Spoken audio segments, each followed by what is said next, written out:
What is Geneva known for? What comes to The mind? Jado, the chair, and Rolex. What would be your top? Three things that define Geneva.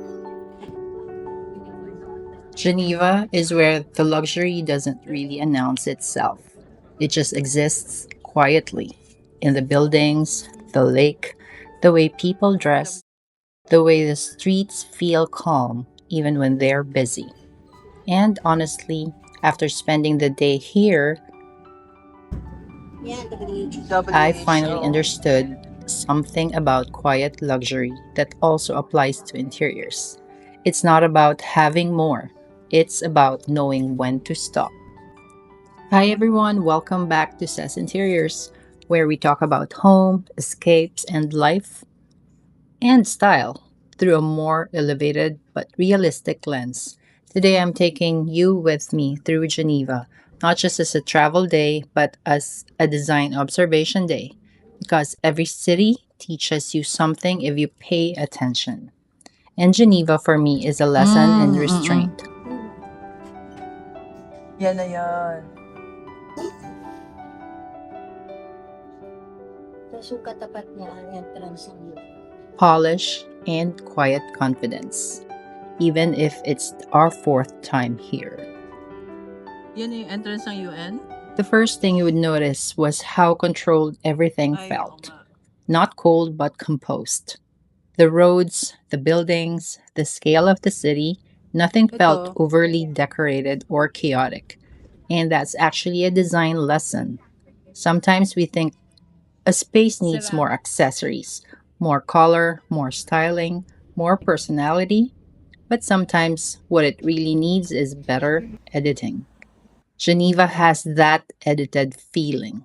It gives you breathing room.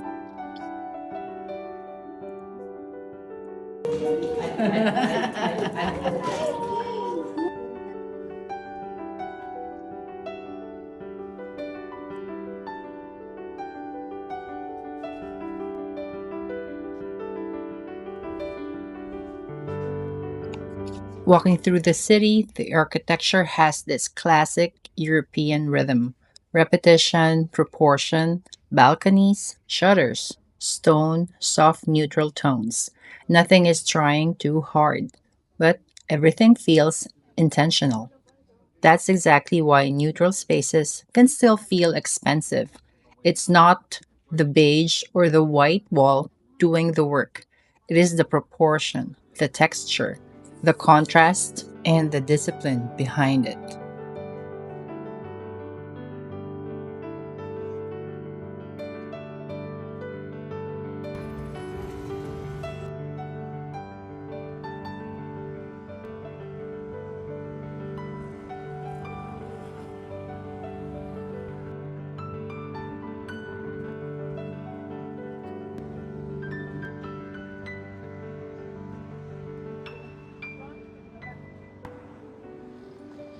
Alam niyo na kung ano yung punong yan? Hindi. Yan ang naalala ko dito eh. Dito lang meron yan eh. And then you get to the lake. This is where the whole mood changes. The city opens up. You suddenly have sky, water, mountains, wind, and that famous shadow rising in the distance. It feels cinematic, but not in a loud way, more like a pause. And I think that's what good design should do too. A room should have a moment where your eye can rest. Not every corner needs to perform. Fourth time in Geneva. And this is the first time I've seen this.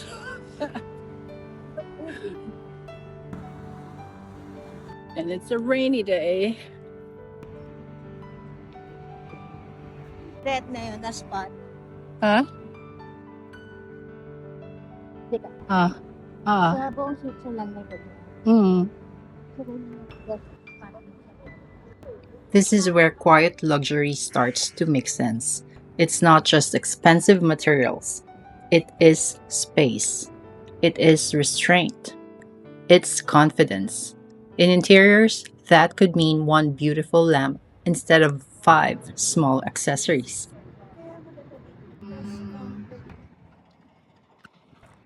Asan yung hamam? It's the side, parang may park. You know, yung white na yun.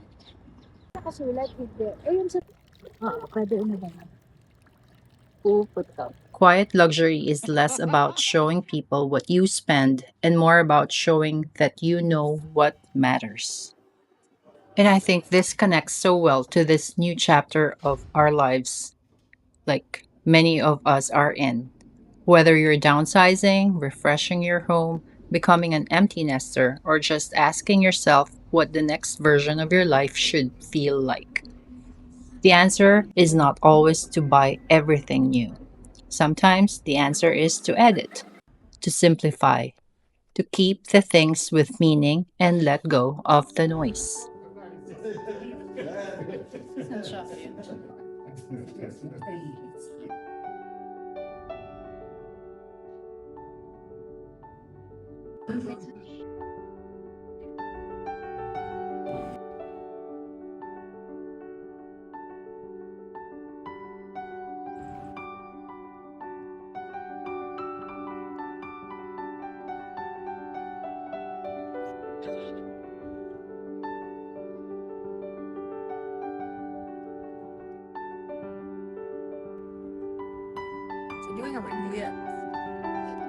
The Jado at night. Do you want under the water?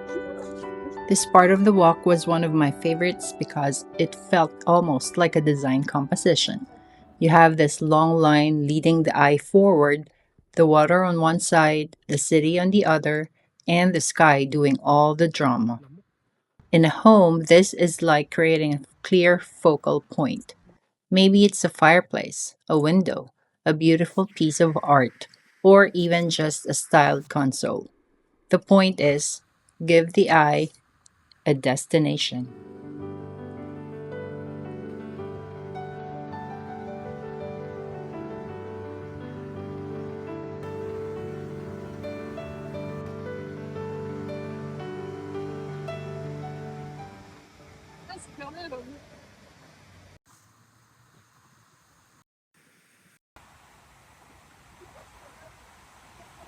Something instantly unforgettable about Geneva's Jido. Rising dramatically from Lake Geneva, it feels both powerful and elegant, a perfect symbol for the city itself.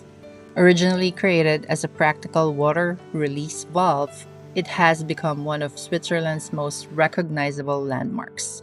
Whether you see it from the lakeside promenade, a boat, or from across the city, the Judo gives Geneva its signature moment: calm, precise, and quietly spectacular.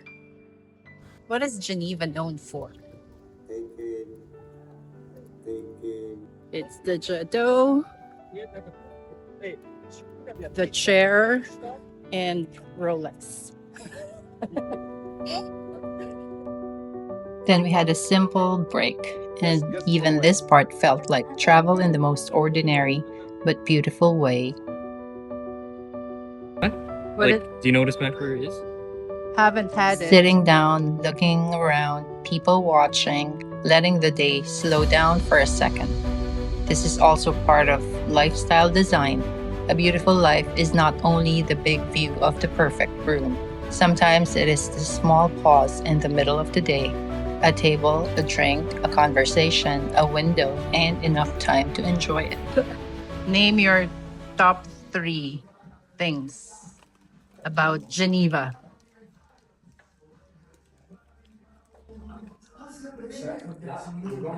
Smash burger. What will you say if they ask you, how's Geneva? Okay, I add the chair, no? No, it's okay. I can move here. Yeah. Really? We're gonna go to the beach. To the beach. See the Jado at night also. What about you, Agnes? About Geneva? If you can choose only 3, your top 3 to describe our place. Watch chocolate and jado. Sabi ko kanina, Jado, yung chair, UN. and Rolex. As the day moved into evening, Geneva became moodier. The water darkened, the lights started to appear, and the whole city felt more layered. This is when I always think about lighting at home. Lighting can completely change the emotional temperature of a space. Daylight gives you honesty, evening lighting gives you atmosphere. And if your home feels flat at night, it may not be your furniture, it may be your lighting.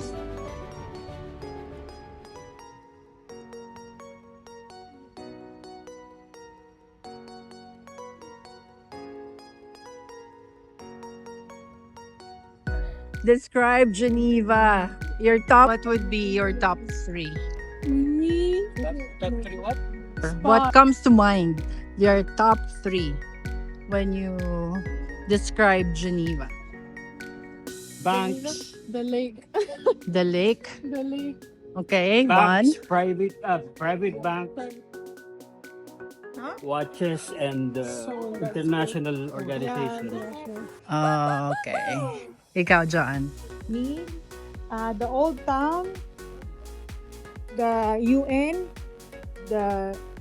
share, and then the chocolates. Oh, we forgot about the chocolates. Tama nga. Ako kasi Jado, Rolex, and the chair. Yeah.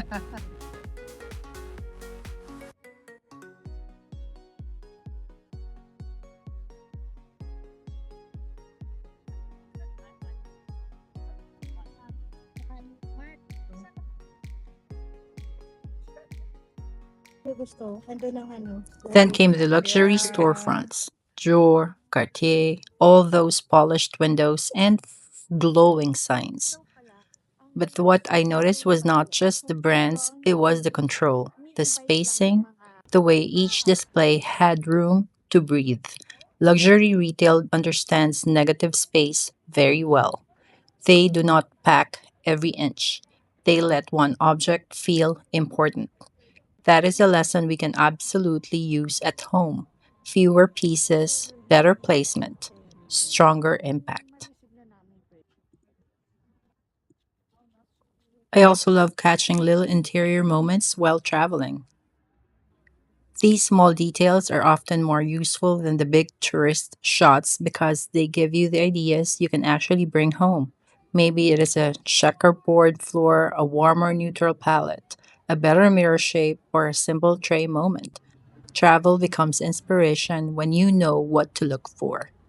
And this is where I always remind myself don't just collect souvenirs, collect design notes.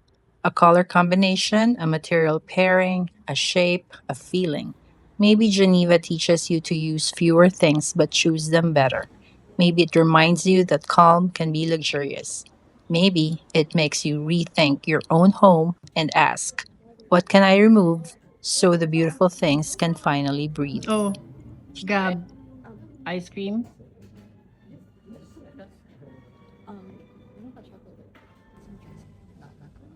So that was our day in Geneva. Lake views, quiet streets, beautiful storefronts, and a lot of design lessons hidden in plain sight.